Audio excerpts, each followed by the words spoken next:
We're going to read another little piece from John Burney's book, The Unbelievable Happiness of What Is. Spiritual transformation happens by itself in a mysterious realm that has nothing to do with our personal will. It's already happening. It's already happened. This is all true. But it's also very important to make sure we're not rejecting something in ourselves or marginalizing anything in our human experience, pushing away things we may not like. True realization encompasses our complete human experience. It is the ocean that includes everything. The starfish and the jellyfish and the dolphins, but also the garbage and the pollution and the oil slicks. One of the great gifts of realization is moving completely out of the realm of being a believer and into the realm of being an explorer and a discoverer, which is a lot more fun and a heck of a lot more interesting. To be a discoverer is to be alive, curious, and continually surprised. To be a believer is to be stiff and crusty, shut down and threatened. To be a believer is to be stiff and crusty and shut down and threatened. To be a believer is to be stiff and crusty and shut down and threatened. Which one sounds better to you? The choice is yours in every moment. The choice is yours in every moment, whether you shall be a discoverer or a believer.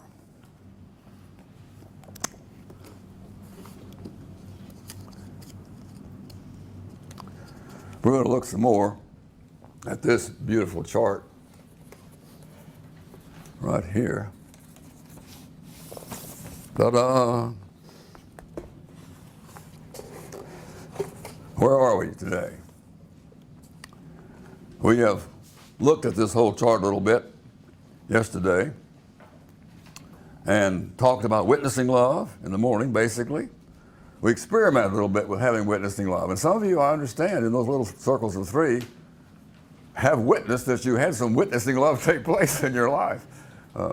As a person, confessing some issue you were struggling with and finding something healing, and what happened after that? Some of you have discovered something, a little bit of something in that workshop yesterday morning with what it meant to take on the horror of being some witness to somebody that might need a word from you. And yesterday afternoon we worked on adjusting love.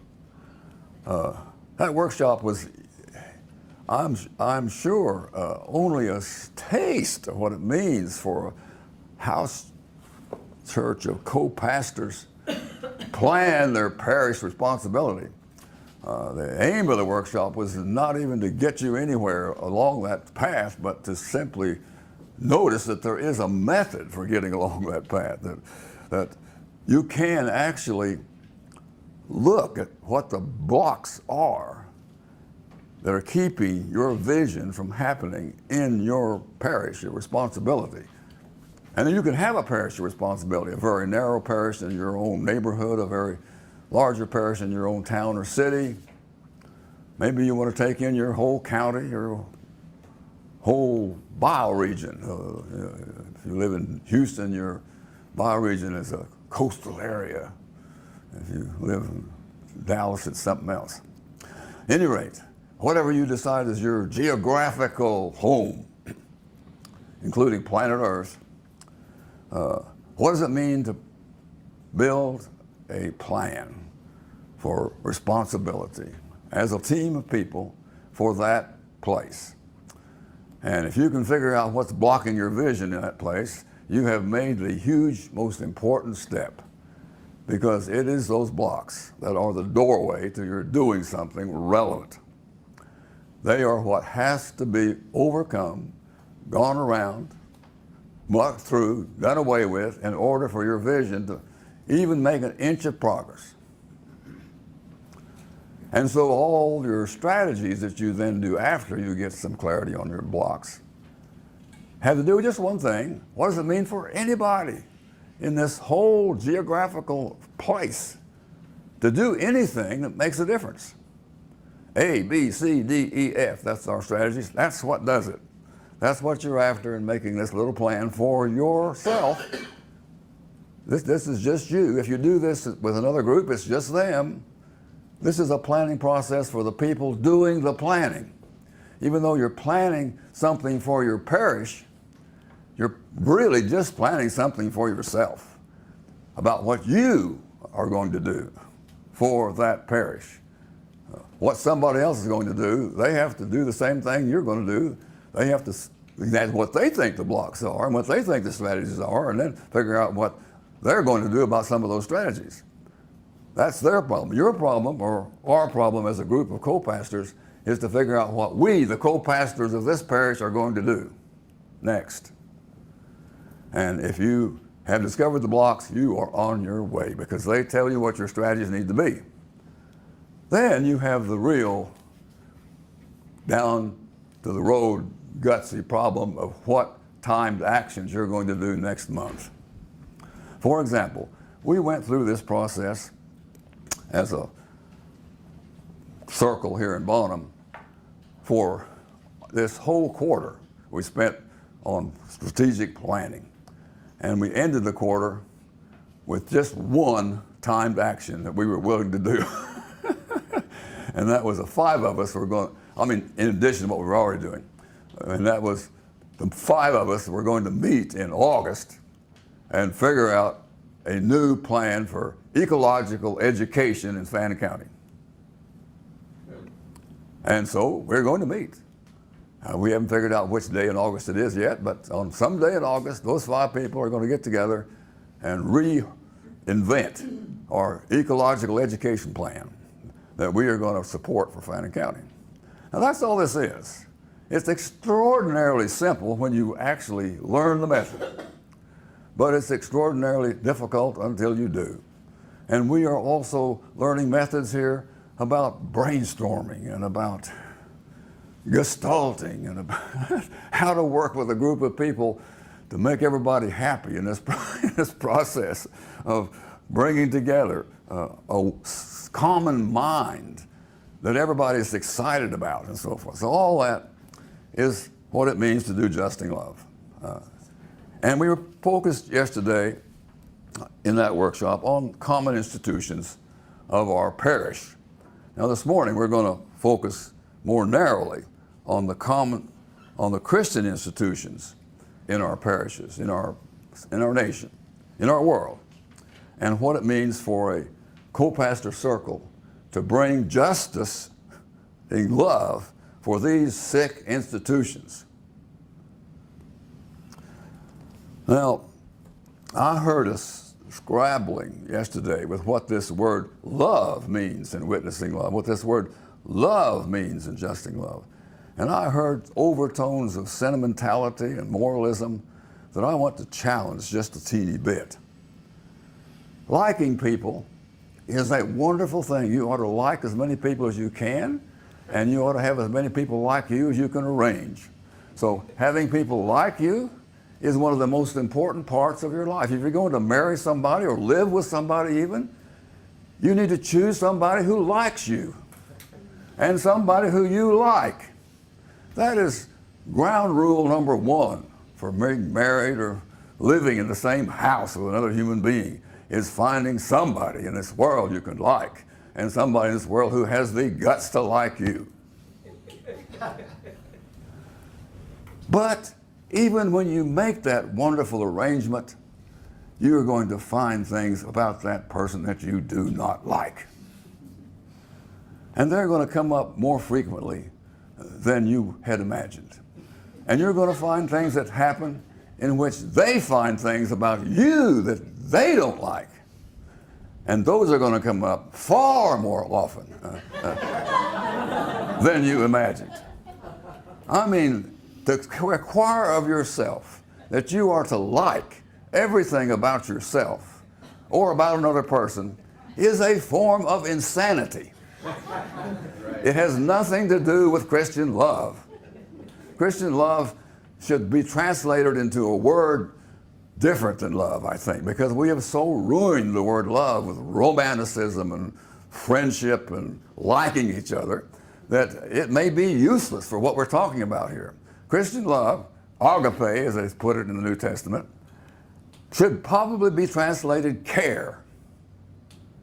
So caring for your enemy makes some sense. Liking your enemy is nonsense. You don't like your enemy. Your enemy is precisely the people you don't like. And there's things about yourself that are your enemy. You don't like things about yourself, and you're always going to not like things about you. When you discover the stupidity you did with this last lecture, you're not going to like yourself. And so on and so on and so on. So this liking and not liking is an important part of life, but it's not Christian love. It has nothing whatsoever to do with Christian love. Christian love should be translated care. And you should understand care as a mountain. Think about it, caring for the planet. My God.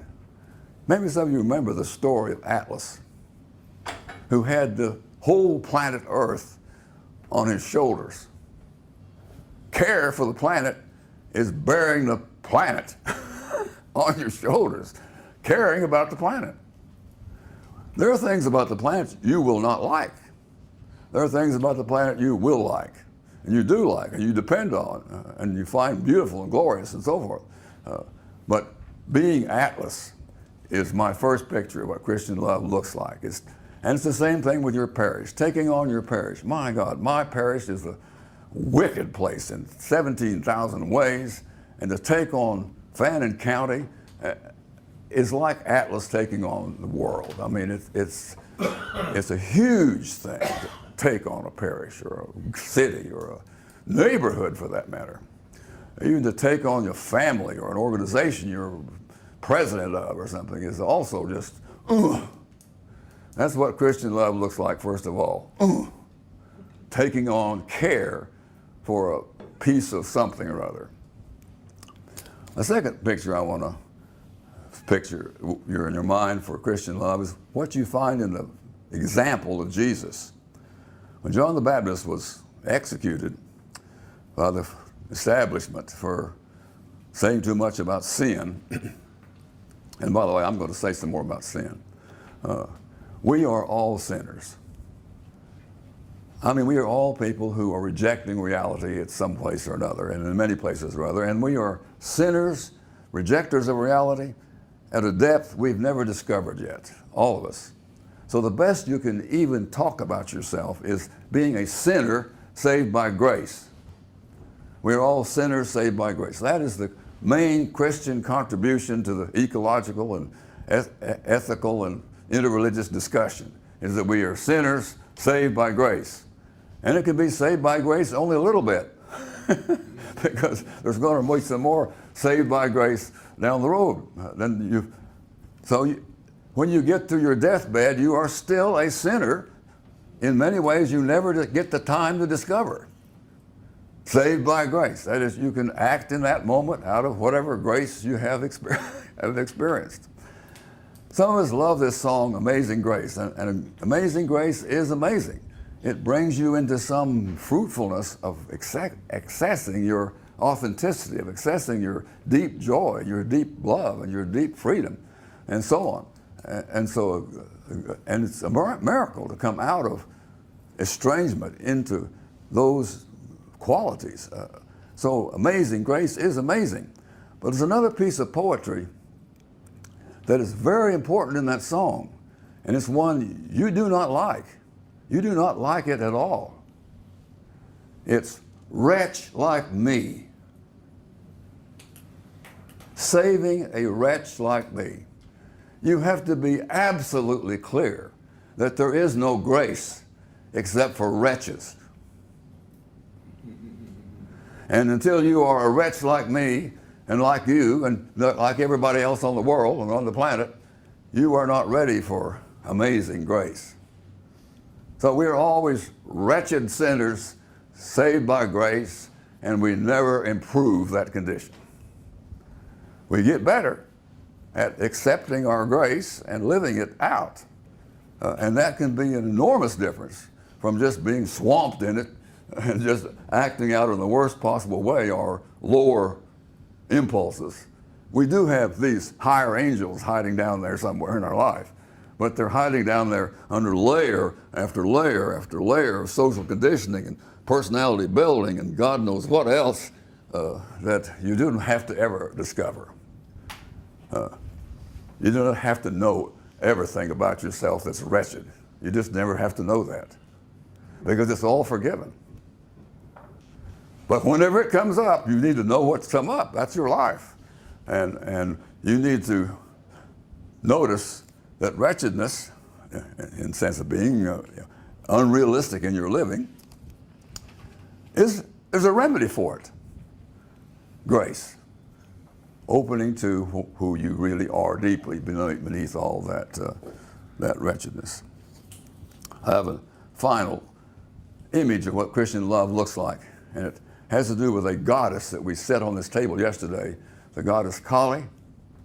You remember the goddess Kali, who has swords that swing and a belt with skulls on it. She's often known as the goddess of destruction. But that's a kind of a misleading understanding of Kali. Kali is actually a two-edged sword attack on falsehood. Whenever she finds falsehood, she chops off its head and adds that head to her belt. That's Kali. And to love yourself is to become Kali. Now think about that. Loving yourself doesn't mean to indulge your patterns or to indulge your addictions. Taking on Kali is a wonderful image of what Christian love looks like. You're walking around in the world. You're walking around in the world and you find falsehood going on there. You take your two-edged sword out of the shear and you slash off the head of it. And you walk a little further and you meet another big chunk of falsehood, unreality going on here. And you add those skulls to your belt. And you get the idea. I mean, loving is a serious business of slaying falsehood in yourself, first of all, of course, and in wherever you find it. It's a love of truth that is a two-edged sword. That's right in the Bible. The Word of God is a two-edged sword. You can slash both ways, usually with these words of God, words of God. Anyway, I guess I've had enough to say on that. But I wanted to really make sure that this word love, in witnessing love, in justing love, and now I'm going to talk about presencing love. This word love is not a sentimental thing. It is not a moralistic thing. It is serious care for yourself and serious care for your neighbors and serious care for this helpless, it seems to me, challenged planet. Okay, ever since 1984, the mission of Realistic Living has been focused on creating a fresh Christian movement, a sociological way of being Christian community that is beyond the old Christendom of both state churches and self-supporting congregations. This big shift is called for because of at least these four reasons, these four problems in the established institutions of Christianity. We wouldn't need a next Christianity if the one we were doing was working as a house for Christian spirit. I don't mean that these congregations and churches do not have people in them who are manifesting this gospel. and who are living it out creatively. There are back rooms in some of the most wicked congregations on earth who still have adult classes that are preaching the Word. This is true that would be found in any institution. But as containers for the gospel that we have rediscovered, these institutions are not adequate. And here are the 4 main ways I have analyzed, and others have analyzed. They are not adequate. They are still unbelievably locked into storytime otherworldliness. That is, their theologizing is double deck. It's got this storytime talk going on about another world, and it refuses to see that as story time. It thinks there's something literal about this other world. That's why it's literalism, or why it's called otherworldliness, is that they're escaping from this world and its responsibilities and capacities to be a loving person and love this world into a dream sense, to the fantasy world, into somebody out there is going to help me be happier. Nobody out there, period. And especially nobody out there to make you happier on your terms. There's nothing out there. There is nothing there out there to be out there. It's just you and this world right here and now. And of course, in this world, we can use that word God to point through these temporal happenings to a mysteriousness that awes us, and speak of that as God, and to relate to that God as a wholesome experience. That is, that being realistic in your life is a good idea. And it's a good idea for good reasons. That is, if you're not realistic, reality beats the shit out of you. It's called despair. And so that's what your choice is, really. It's the last thing we want to face on earth, but our choice is between being in despair and being realistic. And if you're in despair, it's not reality's fault. It's your fault. You are not willing to be realistic. That's the only reason you have anything to despair over. Well, of course you're going to die, but why despair over that? That's what life is. It's everything that's alive dies. I mean, to be alive is the potential to die. To be alive is to be not dead. So life and death are like 2 sides of the same coin. So to X out death is a bad thing, is to X out your life. I mean, it's ridiculous, but it's what people do. And these churches spend half their time on Easter Xing out death, don't they? How can that be, that we can go on like that? All right, well, you know that already. Why am I taking much time there? This one is much more subtle. They are locked and stuck in the clergy-laity split. There's 2 levels of Christian: people who are professional about it and serious about it, and the people who don't have to be as serious at that, at least. Now, there's some correction been made in many of these congregations to give laity. There's been lay movements way on back. I mean, the Franciscan movement was a lay movement. And so this movement to give full Christian life to the laity happens over and over and over again, but we still institutionally make this very strange, though not strange in the past, but very strange now, bifurcation in strata of Christians. And that split needs to be overcome. That's one of the problems, and I'll come back to it several times in the rest of this talk. Economic tyranny is a third one. Especially the self-supporting congregation has given in, almost without exception, to ecological tyranny. Because when you build these big, heavy buildings, and when you have to pay salaries to 17 staff, or 2 staff even, you have to get rich people in your church. You have to get people in your church who are willing to give big time to this congregation, to this cause. Well, it's not anything problem with people giving 1/10 of their life savings or whatever to a good cause. But what this means in terms of the institutionalization of Christianity is that we sell out to the wealth of the world. It becomes anything truly Christian, which is revolutionary always, becomes a controversy that this church institution cannot support because they lose their income. Now, there are interesting congregations out there who just say, well, we're going to not care.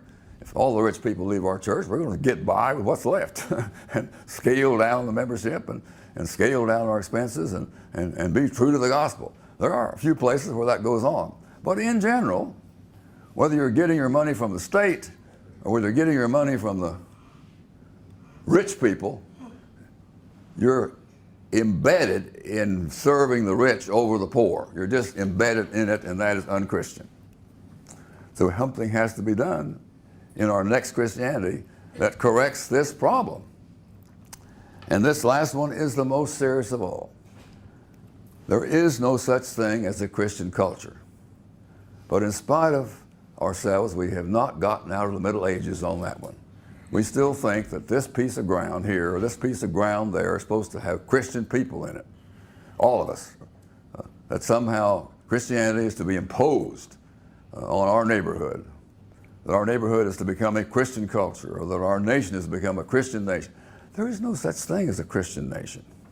There are nations with majority of people trying to practice Christianity, but that doesn't make it a Christian nation. And it's even more true today than it ever was, where every city is just filled with people of unchristian practice. And to talk about a Christian nation is bigotry. It's the root of this assault on the Islamic people in our country, some of whom are in their living more Christian than some of us. And yet we want to stop Muslims from being present in our nation? Why? I mean, Buddhists, we don't want our children to become Buddhists. Why? Why not? If they want to be Buddhists, that may be good for them. Whatever. We do not have a Christian nation. There is no such thing. There is no Jewish nation. Whatever the people in Israel may think, there is no such thing as Jewish nation. And if they could get clear about the fact that there is no such thing as a Jewish nation, they might do right about their Muslims. And the Muslims have the same problem. If they could get straight the fact that there is no Muslim nation, they could do right about their Christians and their Jews and others and the world. There just is no such thing as imposing any one religious practice on every citizen of any country anywhere. But this idea of a Christian culture is still livid in this nation and in the whole structure of the church. The whole Catholic Church was put together to make Europe a Christian place. And we have not lived that down. We are still trying to make our neighborhood a Christian place with Luther's way of being Christian or something. Well, I think maybe you get this. But then the irony comes back that this idea of a Christian culture does reappear within the co-pastor network. We're going to come back and look at that in a minute. The co-pastor network has to have a Christian culture. They have to know the Bible. They have to know how to interpret the Bible. They have to know the history of the Christianity on this planet. They have to know how to reconstruct Christianity for this planet. They have a culture, a Christian culture, a Christian culture, a Christian culture, a Christian culture. And finding out how to construct that Christian culture for your cult, that is your cult of house church co-pastors, is one of our key assignments and difficulties and jobs to do. How can you get a bunch of people, any group of people, to decide what our Christian culture is in our cult that we're organizing to be Christians with and in and a part of? That is an interesting summer program right there. What must be done in our culture? How do we celebrate the Lord's Supper? How do we celebrate baptism if we do? How do we celebrate ordination if we do? How do we put ordination and baptism together if we do? How do we make it clear that when you cross this membrane between the outer world society and being a co-pastor circle, when you come across this membrane, this circle here, you have been baptized and ordained. How do we get that ritual, he said, in our new Christian culture? This takes me back to this whole diagram and the struggle we're having with it. Everybody doesn't have to be a co-pastor of Christianity. This is an option. I mean, you can be something else. You can be a person whose religious practice is a montage of things that you've found from all over the place. That can be your Christian practice. Or you can be a co-pastor circle, which takes in anything you want to learn from Buddhism, anything you want to learn from Islam, anything you want to learn from anywhere, and so forth. And these co-pastor circles, they do not care if anything they come up with is stolen by you Buddhists or you Muslims. Anything we find works for a circle, if it works for a Muslim, they can have it, you know. So we're not being bigots here exactly. We're just being definite where we live to be a co-pastor circle. And you have to be definite. I mean, whether your definite is to be multiple, that's definite. That's your definite. If your choice is to be a Buddhist practitioner, basically, and we'll integrate Christianity and Islam and everything else with Buddhism, that's your choice. But it's just a choice. That's what I'm trying to make clear to people, to eliminate bigotry. If you decide to live in Chicago, that's just a choice. You just put your boots down in Chicago. If you decide to live in Bonham, Texas, you just move to Bonham, Texas. You don't live in Chicago and in Bonham, Texas, both. You just can't live both places. Well, you might have a house there and a house there, but that's inconvenient or difficult to maintain residence in Chicago, and that bioregional parish of responsibility, and also maintain residence in Bonham, Texas, and this bioregional. That is a schizophrenic life I don't want, and I don't think many people do. So to settle down in a place and to settle down in a religious practice is similar. Do you see that? That you have to choose what your religious practice is going to be. And what we've been trying to do in Realistic Living for 34 years, is figure out what the choice to be a Christian next looks like. And if anybody in the world doesn't want to do that, we don't mean to impose that idea, but we mean to answer the question, how could there be on this planet a Christianity worth having, worth contributing the greatness of that heritage to the interfaith dialogues and to the interjustice dialoguing and to the health, spirit-wise, of this in troubled planet. So what this means is that when you, like the Houston and Ellen, move from Portland, Oregon to Fort Collins, Colorado, you arrive in Fort Collins, Colorado as the only co-pastors you have. It's just the two of you there. Anyway, exactly just the two of you back in Portland, because in spite of all the wonderful things you did with groups and so forth, nobody decided really to be a co-pastor with you. That's right, isn't it? Yes. So you were the co-pastor circle in Portland, and now you're the co-pastor circle in Fort Collins. And whether you ever get a third person is not in the cards necessarily. You may just have to be two. And it doesn't matter whether you're 2 or 60. Well, usually you should break up when you're 12 or more. But at any rate, there's where we all are. Some of you are the only person in your parish that is willing or even considering being a Christian co-pastor. Well, that's where you began.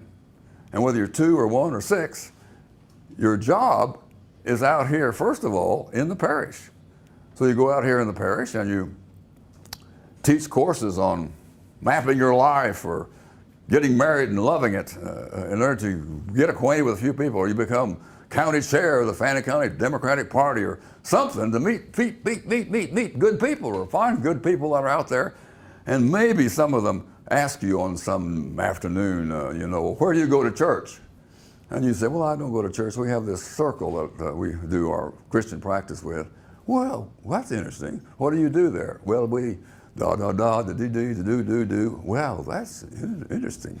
And so forth until finally one day you involve them in a course on the new Christianity. and what that might mean for anybody, and 2 or 3 other things that happen to people.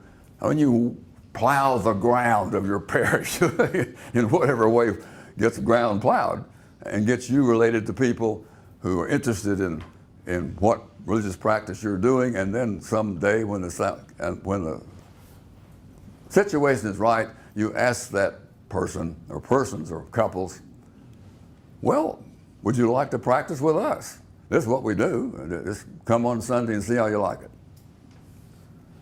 So that they're then struggling, at least, with crossing this boundary, this membrane that defines co-pastor circle, whether or not they're going to take up being called to the Christian ministry and do witnessing and justing love and presencing love and liturgy that nurtures you and study that nurtures you to do this witnessing love for the rest of their life. Is that it or not? And it's not? Well, goodbye. Well, find something you like, better. But if you do, we're going on with this, and you can be a part of it and be a wretched sinner like the rest of us, and who's being saved by grace. You get my story here. Building these new co-pastor networks is no picnic, as all of us who tried it have discovered. Even here in Bonham, there's no picnic in Bonham, Texas, to find 9 people who are willing to come once a week and struggle with these matters. And our struggles is real struggles. I mean, people wonder what they're doing. And right now our co-pastorate is wondering most about what it means to take responsibility for justing love in this parish. That's why we've studied together recently several books on social responsibility and did a whole quarter on trying to plan more critically what our circle could be in that place, in this place. And I'm going to come back and talk about a little bit more about what we have done and what you can imagine we could do in the future. But first of all, I just want to talk about the co-pastor circle and about the next public face of Christianity and what that has to do with the co-pastor circle and the parish of responsibility. This is the old public face we're talking about here. What do I mean by public face? Jesus had a movement within Judaism that had to do with expectations and so forth. And it had a patriarchal flavor to it. They selected 9 guys to be the new Israel patriarchs. 12 guys. Oh, 12 it was, yeah, 12 guys to be the new. It had to be 12 because that was 12 tribes of Israel, and we were the new Israel, so we had to have 12 new leaders. That was the public face. 12 guys and a lot of women who did the real work, and they moved as a movement within Judaism. That was the public persona of the first effort at what we're talking about here. Then Paul put together a whole new public face for Christianity. He went out into these villages of the secular world and brought people together in an un-Jewish manner, even though they were people who were influenced by Judaism in most cases. And so they were more like secularized or, Greekized Jews or something. They nevertheless were a whole new thing. The people of God or the body of Christ in Capernaum was a whole new public face for Christianity. And that network spread around. Then when you get as far down the road as Augustine, you're again coming into view the creation of a whole new public face for Christianity. There were predecessors to Augustine, but he was a kind of the man who finally integrated some experiments that have been happening for a long time into a system that literally lasted 800 years before it was radically changed by Thomas Aquinas and others. Well, in this pull together, what he said over against the Pelagians and others was that we're going to have rich Christians, but in order for them to be Christians, they're going to have to take a huge part of their income and build churches and support monks and pastors. And that's what they did. They took people, in spite of the fact that Constantine himself didn't want the aristocracy to become Christians. Constantine thought it was great to have this Christian movement because it was rousing the riffraff out there to be better people and support things better and so forth. So he really believed in the Christian movement, but he didn't want any of his aristocracy becoming Christians. But that was not Augustine's idea. We want aristocracy and the poor, and the job of the rich people in this hierarchical society is to give big chunks of their wealth to building churches and equally big chunks of their wealth to the poor. And if we do those two things, we will build Christianity on earth. And they did those two things, and they built Christianity all over the planet. I mean, that was a good model. It worked. They built a whole massive new culture in Europe in which Christianity played a fundamental part. Now that's a problem that they created by making a culture, so-called Christian worship, as we've already mentioned, and we're still living Christian culture business, already living with that problem. But Luther began to discover that problem and was a rebellion or a deep reform against this tyranny that was possible when the state and the church were buddies to that extent. And so what really Luther did was create a Protestant state church to stand over against the Roman Catholic state church, which he founded was so corrupted at his time that the Pope was the Antichrist. I mean, you know, that's pretty corrupt idea there, and so on. But he still had a state church. It was just like the Church of the Middle Ages, except it was now Protestant princes and Protestant clergy who ran the culture. But that was something that had to be done and had enormous impact upon the history of the world. And later on, the public faith became self-supporting congregations. There weren't always self-supporting congregations, but these self-supporting congregations also had state church hangovers. They almost always thought that we needed to have a Methodist church in every neighborhood and make that neighborhood better Christians. So there was a kind of state church imagination in having to have 16 different Protestant denominations in every neighborhood. But those self-supporting congregations have now, as fingers of Christendom, come up against their barrier that they're not an adequate institutional public face for Christianity because it's with these problems that we clergy and we laity have been afflicted by and know we've been afflicted by. And so this is the first thing we have to do. This is my model, but I've never thought of a better one. I've never seen a better one anywhere. We have to become a network of intimate circles of people who make being Christian serious business and make it a serious responsibility for our parish of responsibility, in which we ecologically and democratically and economically wholesomely related to making things happen in where we live. And that's the first two things we need to do. It won't be the last two things, but organizing a network of circles is the leadership principle or key to having a next Christianity. Then that leadership fabric has to do something. Witness and justice, witness and justice, witness and justice, and just the presence of being present in every parish on earth. But in that effort to do something and to relate to other co-pastorates of Christianity around the world, we will have to build some more stuff, like training programs for co-pastors.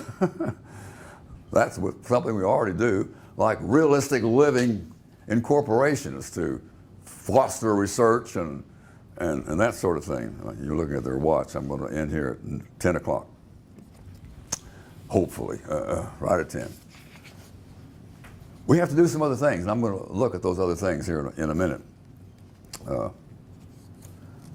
But first, I want to fertilize our imagination with one more chart here. Not that one, this one. This is telling you how Islam became a success. And what that might tell us is how Christianity might become a success in the future. Let me get out of the way here. The pillars of Islam, this is taken right out of the book. The pillars of Islam are 5 basic pillars. First is this plain faith or trust in the Quran revelation, which is a context of radical monotheism. Then the second pillar is praying 5 times a day, head on the floor. The third thing is dedicating 1/10 of your material wealth to this cause. The next is practicing Ramadan once a year. The next thing is going to Mecca to visit once in a lifetime. Those 5 pillars made Islam a success, because everybody who took the covenant to be Islamic took the covenant to fulfill these 9 pillars, however imperfectly they each did it. Maybe some never made it to Mecca, but the idea that we were supposed to go and see where this started was an important pillar for them. There was one more pillar. It's called jihad, which is never talked about as a pillar, but it is a pillar that could be understood as a pillar, because this was also what they actually were committing to do, is witnessing and justing love, or witnessing and justice struggle within the fallen world. That's what jihad meant. It didn't mean conquering the world with military power and ruling over people. Actually, jihad meant something spiritual, witnessing and justing struggle within this fallen world. So we Christians are going to do something like that. I put it over here, agape, witnessing and justing struggles within this fallen world. That is, the Islamic faith properly lived and the Christian faith properly lived are on the same team. Witnessing and justing struggle within the fallen world. And we have things we do that might be called pillars or covenants of an ex-Christianity, in my view. Faith in the Jesus Christ revelation in the context of radical monotheism, which is another way in which you could see a teamship here with the Quran revelation people. In terms of prayer 5 times a day with head on the ground, I'm not sure that would be exactly what we would do. But we need something like this, I think. Solitary every day, something, 20 minutes a day, you do something. And a circle meeting every week with people that are also willing to be Christian in their life mission. So that's our number 2, solitary daily and circle weekly. Then in terms of dedicating 1/10 of your material wealth, that sounds like a pretty good Jewish and Christian model as well, does it not? In fact, they actually stole it from the Jewish and Christian heritage.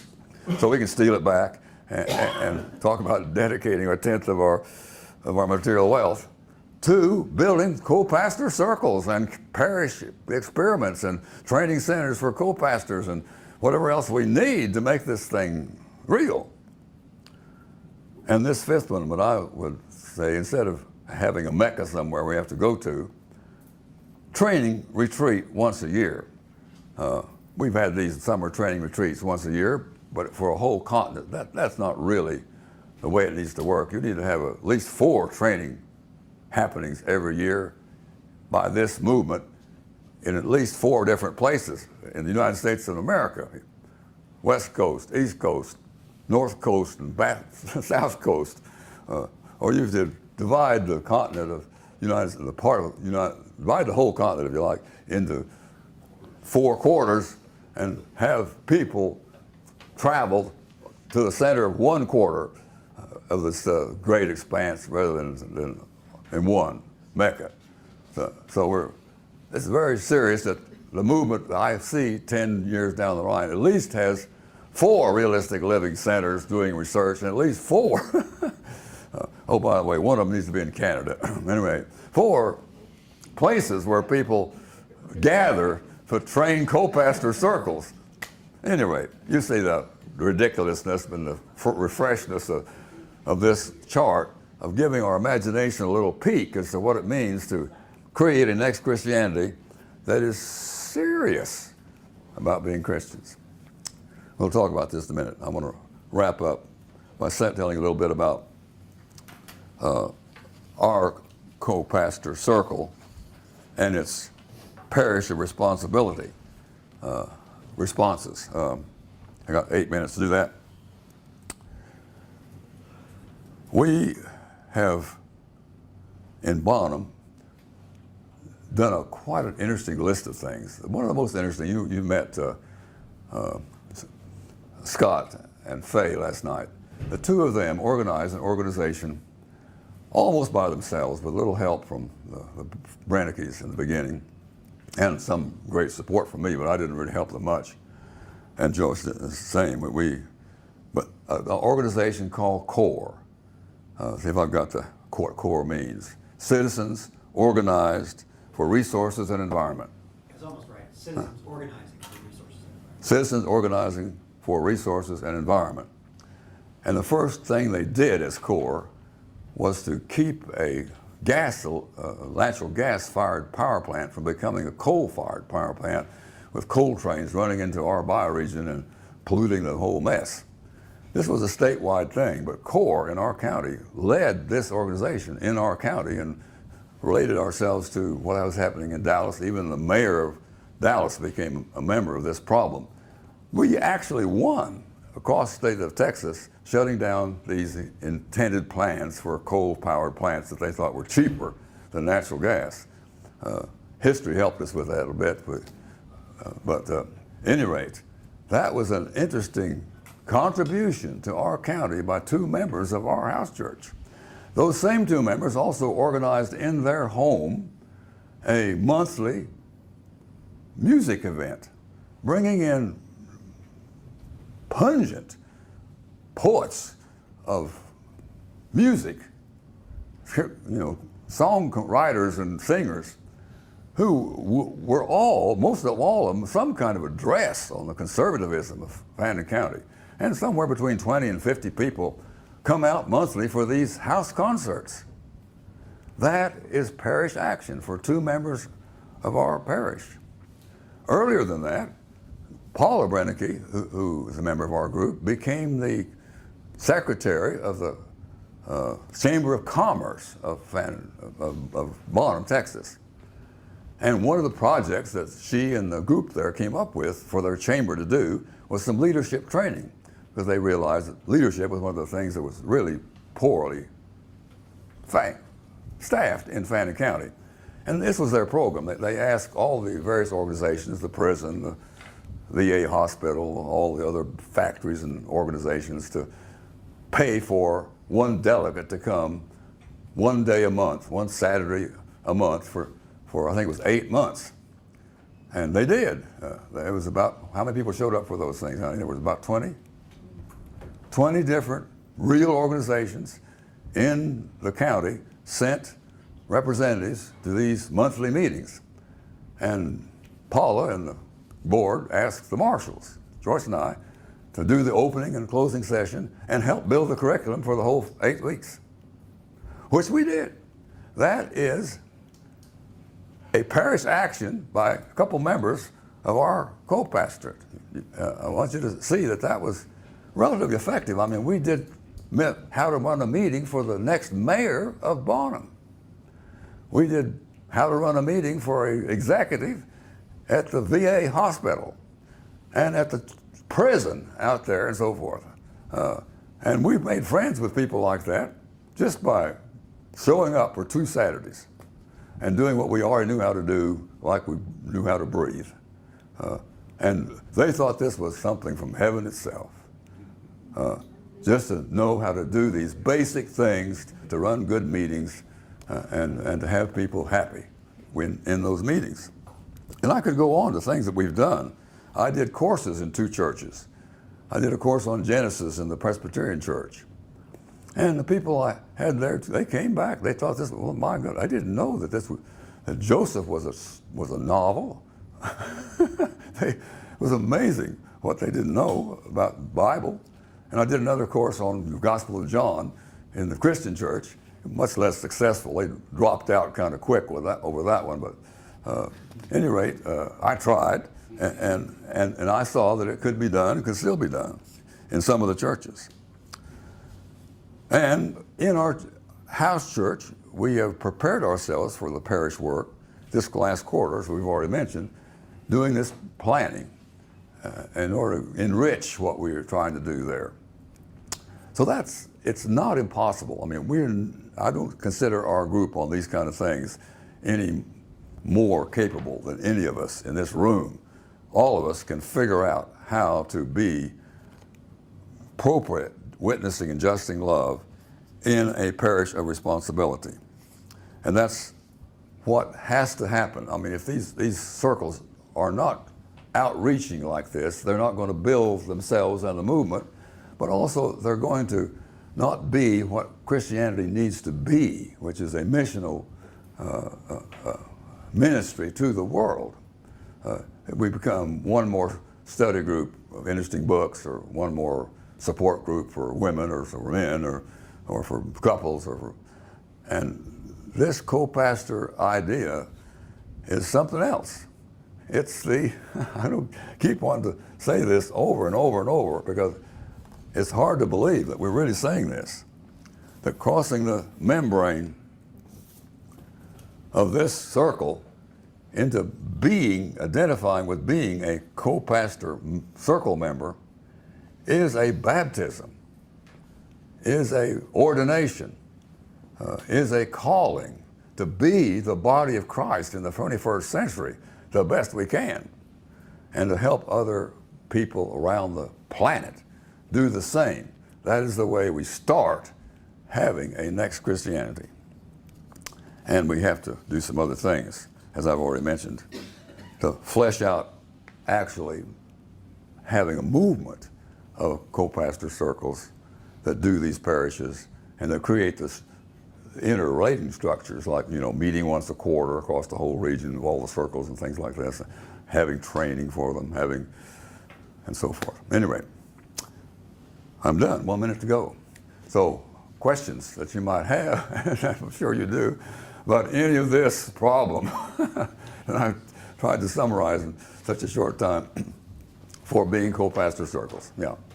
So in the old model, you talked about how there was a kind of a state, even the free churches had a state church hangover. Mm-hmm. They had to plant a church in every neighborhood. Yeah. And then in your model, you said what we need is a network of Christian circles in every neighborhood. Isn't that the same hangover, or what's different? It's this image of Christian culture that's different.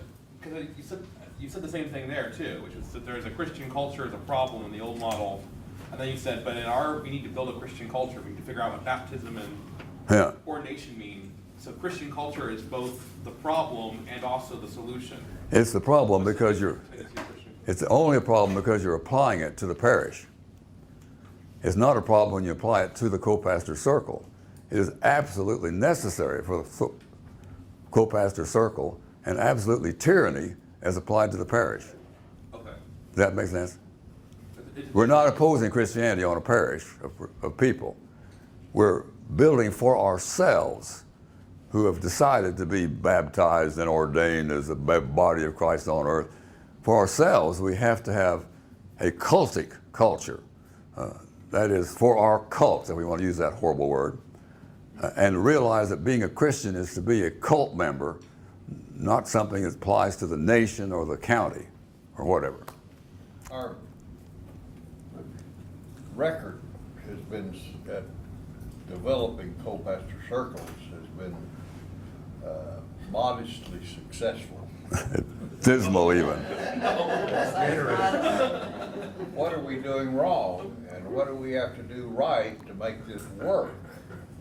Well, I think cleaning up some of these ideas that we're talking about this morning is part of the problem. I mean, just to get it clear how hard the job is, and that we just have who we have to start with, and that these are the people we have, whoever they are, to do this work. And it's not easy work. I mean, just think about it. This is why we're having a hard time, is this kind of a calling, which is starting over with building a whole religion, and doing so with what we've got to work with in Fannin County, and doing programs that bring spirit alive to enough people that you find one or two who are even willing to consider ordination as a Christian. Well, your answer was it's difficult. My question is, what are we doing wrong and what do we have to do differently? Well, we have to do more courses in different places than just Bonham or just Houston or just that. We have to, the people who want to be this co-pastor circle have to get the outreach going a little more effectively. Do we have a schedule for these new courses that we have to have? No, we don't. We have each of us. What do we have to do to get that schedule? Well, for Fort Collins, you ask that question to Houston and Ellen. I don't know. See, I have no idea what they have to do in Fort Collins. They have to figure that out. Well, they have figured, I don't want to speak for them, but nobody has worked any harder than they have. Yes, and they've been. And without a sustainable co-pastor circle resulting from the massive effort that they put out in every place they've ever been. Well- Working harder, I don't think is an answer. Well, it is part of the answer. Let's just call it persistence. The only thing Joyce and I have done in Fannin County is persistence. There's no magic to it. It's just we've met a lot of people. We've got a lot of people involved in doing this and that and the next thing with us. We've built up a constituency of people to whom you could even approach to be a part of our circle. And even after they became a part of our circle, we've had real human beings there that have to be nurtured every goddamn week, in some way or another, so they don't decide to leave. And well, we've got 9 people now who are genuinely committed to being this kind of ridiculous thing for the rest of their lives. And that just took time, that's all. In Cold Spring, I've not wanted too much to preach. So I started going 6 years ago to 2 black Methodist churches within 5 miles of my house. And they're small, but you just go and sit. Go and sit. Mm-hmm. And help every once in a while with something. They develop a confidence in you. Yeah. And now the 2 pastors, I took them to a lecture that the Foundation for Contemporary Theology had. Took 2 of them to the thing, and they enjoyed that immensely and wanted more of this, and they want to know if I would do some seminars in their churches. Well, Oh my goodness, that's yeah. where it stands right now. But that your work here makes sense out of that kind of activity. Right. And 2 of you, like Ben and Alan, are here because of that kind of persistence a few decades back, right? But that was not a ongoing structure. Well, And what you're talking about is an ongoing structure. a little bit different than that church that he pastored, but he had an ongoing structure there for a while, did he not? You'll have ongoing and they won't go on. Right. It's a beginning of all kind of possibilities. Mm-hmm. That's a good image of the detailed work we're talking about here, and we've all done some of it. There's But also another challenge for lay people. I mean, let's just be honest about it, I mean, for a lay person to say, okay, we're gonna set up this thing uh-huh, without any clergy in it uh-huh, is a whole nother, I mean, yeah. it's a whole nother thing. it is a whole other thing for the laity to take away from themselves that underclass role and be the full leadership of that circle. But it's for people to even be able to honor that as Yeah. something other than just your own thing that you're doing. Right, they have Yeah. generations of Yeah. ingrown cultural conditioning that you have to be a professional to be a spirit teacher, which you don't. The clergy have the similar problem, but coming from the other side. They have to get off their pedestal and come down to earth and be with this. You got it. Okay. That's breaking down in some communities, such as the West Coast. It's breaking down. It's breaking down Methodism as people, they sell churches and they're figuring out what to do with these structures. And they are looking at more groups. And if you go to meetup.com, you'll see in Portland, for example, you see all kinds of lay groups. So it's breaking down. That doesn't mean that people are ready exactly to do this from, I can talk about that some other time. Well, we need to do more work to answer Ben's question on methods too. It's not simply good intentions and good spirit. We need to learn good methods to use. Do that. And when Well, we have to keep learning them. I'm going to go over the list of them this afternoon that we have to learn. But we have, many of us, learned many of these methods I'm going to talk about. Hold a meeting in Bonham, Ben. Like this. But like I've started introducing myself several times as I'm on the faculty of Realistic Institute, Mm-hmm. Realistic Living, which sort of sidesteps the clergy question. Mm-hmm. Because I've given myself a title, I'm faculty. Yeah. Right. I like that. But that's an important trick to kind of use. But the real trick is just giving up the clergy laity split entirely in the mindset of the people you work with. That you're telling them they can be a guru, a leader of religion, a spiritual person who gives what's needed to be given to their parish. That kind of every person possibility of ordination is a mindset that you're going to have to communicate. I think it's easier to, if you can find people who don't belong to a church. Uh-huh. Because if they belong to a church, their ultimate loyalty is to that church, and it's probably harder for them to even consider, co-pay, the idea. Yeah. And if they do join the group, eventually, they're more likely to fall away, I think. You've got equally difficult problems. These people out here who do not know anything about Christianity, the problem there is that they don't know anything about Christianity. Or you can go into the churches and you find people who know a great deal about Christianity and are interested in it as a topic, but they don't know anything about what it means.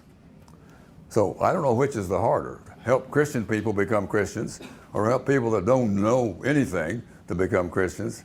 But we have to work with both types, and it may be easier in some places than others. And it doesn't matter if they're brand new people who've never thought of Christianity before. That's maybe easier.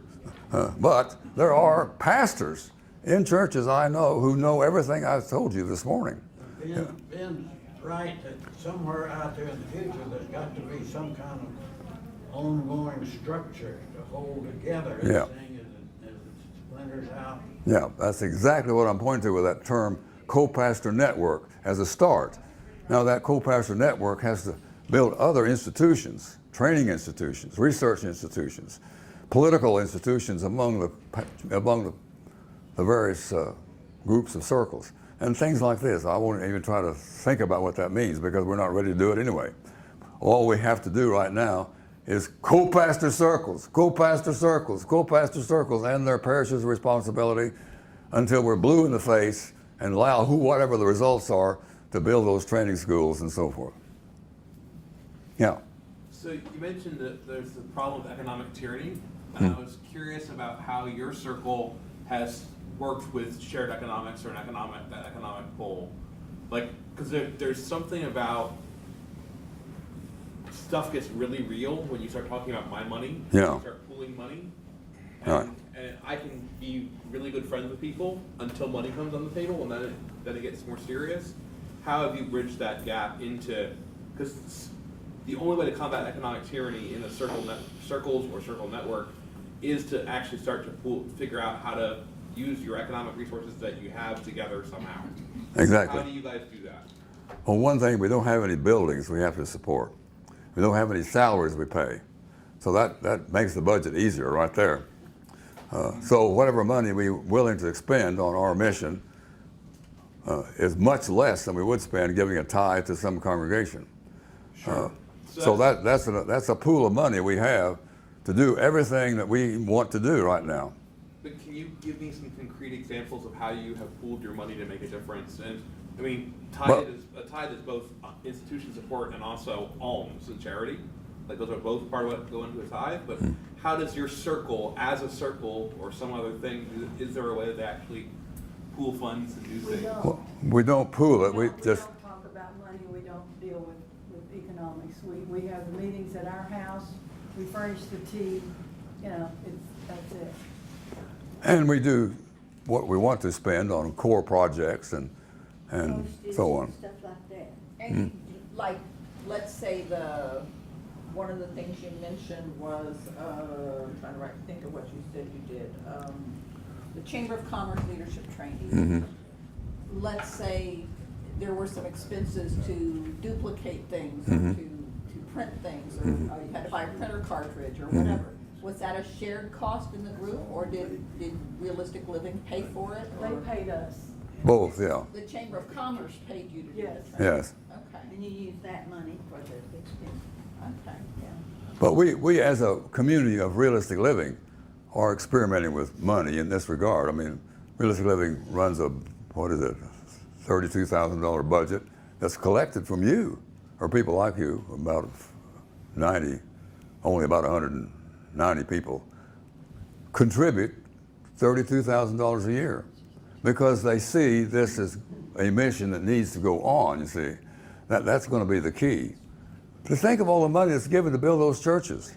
Just think of all the money that's there. Suppose a big chunk of that money moves over into this kind of work. Hiring people like Alan and training people like others of us in this room to work full time on some of these projects and so forth. That's an image of how money will come into play as we move along. Yeah. I'm gonna go back a little bit, maybe, for some. Talking about the circles, however we wanna decide to name them. In my head, and this is totally unorganized, so I'll sort out that part out later. When you're talking to church people, you use church speak or the Christian language. I've heard it as church speak once. That group is going to have to unlearn their life of the clergy laity role. It splits at the other term that's been I've heard used, the divide at the altar rail. Clergy's up there, we're back here, that's their job, this is our job. That first needs to be unlearned. Right. For the unchurched, my experience has been, they're like a blank slate. You can't use Christian language or church speak because they go, huh? So that's, for me, it's been an encouragement to unlearn my church speak presentation. I think unlearning is the difficult part for me, but moving it out, it might be easier with the unchurched in this than it is the church. Because the clergy role is just, it's like written in stone for some people. It's just like there's some things you don't do. Yeah, right. And even the church speak you speak of has to be, the entire dictionary of church speak has to be redone. All these words have to be redefined for both people in the church and people outside the church, because the definitions now being given in the church do not work outside the church. But the definitions that we need work both places if people are willing to look at it, because we are actually working at interpreting the Bible correctly, and we are actually working at how to show the Bible message as relevant to every secular situation. So in both cases, we're rewriting dictionaries and giving people a new way to think and live everything. And I don't know which one's the harder, because as you say, the big job of unlearning is at least as difficult as the job over here of learning afresh a whole new Christian vocabulary for them. I don't know, Yeah. if you're challenging an absolute truth of your upbringing, that to me might be the more challenge for me. Yeah, okay, right. You know, we might look at the growth of North American Buddhism in this country, United States, Canada. We were up at the Shambhala Mountain Retreat in the mountains, not too far from Fort Collins, 45 miles. Man, they bought, this is a big piece of land, I don't know how many hundreds of acres. And all of the leadership in this group is lay. There's no clergy, there was no institution. And you've got these retreat centers all over the country. I'm sure Charles was well aware of it. They have this tremendous stupa at the Shambhala Mountain Retreat Center. And they raise money because people like Richard Gere and all these kind of people really put the money into this thing. I don't know that they necessarily needed the stupa, but that's part of the culture. And they built it, and we went there, and then you go into a little place, and there's a nice documentary film narrated by Peter Coyote. I'm going to